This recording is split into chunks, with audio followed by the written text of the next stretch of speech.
شات جي بي تي لوحده مش كفايه. انا النهارده جايب لك موقع بيجمع شات جي بي تي، بيربلكستي، ديب سيك، جيميناي في مكان واحد واسمه اي سي اي اي. وخلينا اشرح لك.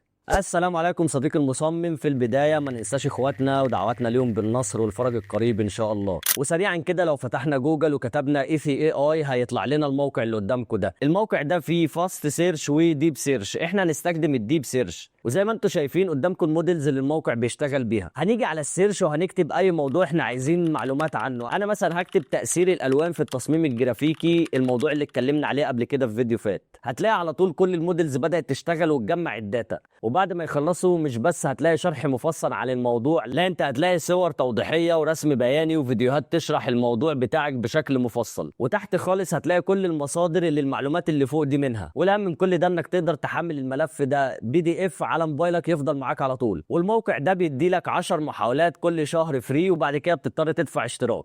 بس كده صديقي المصمم بكل سهوله وبساطه. وفي النهايه انا احمد قبيل بقدم محتوى عن الاي اي ومجال الجرافيك ديزاين. ما تنساش تتابعني وتعمل لايك وشير وتستناني الفيديوهات اللي جايه. وسلام.